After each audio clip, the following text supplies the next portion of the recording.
Voilà, bonjour, comme promis, une petite vidéo en réponse à la question que nous a posée Charles sur qu'est-ce qui nous a amené au bushcraft en tant que bushcraft. Donc premier élément de réponse, voilà, je vous présente. J'habite un tout petit patelin. Ma maison est située là, avec les volets bleus. Et voilà, tout autour. Alors vous allez avoir le soleil un instant. Tout autour, en tout cas en ombre chinoise, vous pouvez voir. C'est de la forêt et la campagne. On a un beau soleil couchant ce soir.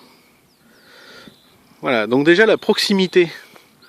La proximité, j'habite un tout petit patelin en Normandie. La proximité pour moi de la nature, de la verte, mais aussi de la prairie, des animaux, l'opportunité d'aller à la chasse avec mon papa quand j'étais plus petit, que je ne pratique pas moi-même, mais voilà.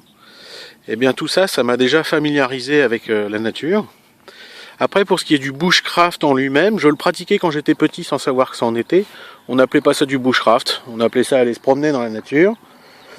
Avec mon papa qui faisait de l'abattage de bois, avec mon frère, avec mes cousins. On allait se promener, on fabriquait des arcs en noisetier et des flèches en bambou. Enfin, je laisse passer la voiture. Hop, je détourne pour qu'on ne reconnaisse pas des fois que. Voilà.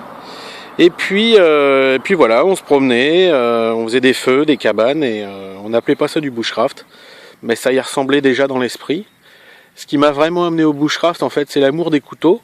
J'ai participé au tout début d'un forum qui s'appelait Tactical Frenchy, et qui parlait beaucoup, notamment de couteaux.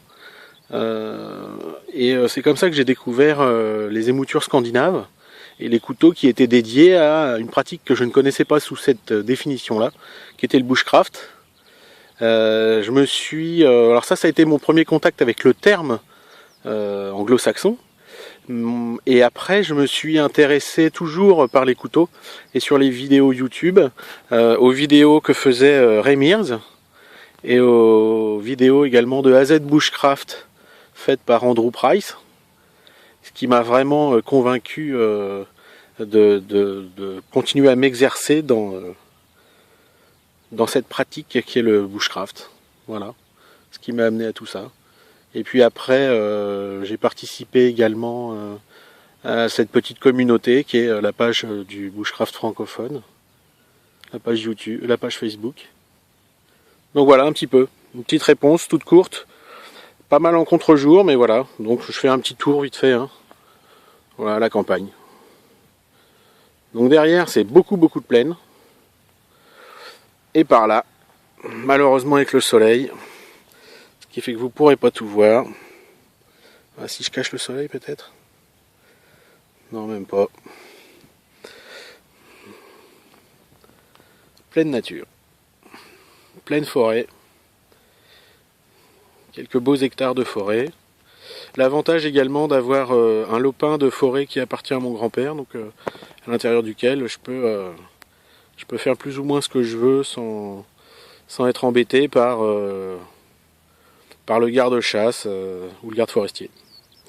Voilà, je vous souhaite une bonne journée et je vous remercie d'avoir regardé ma vidéo. À plus tard.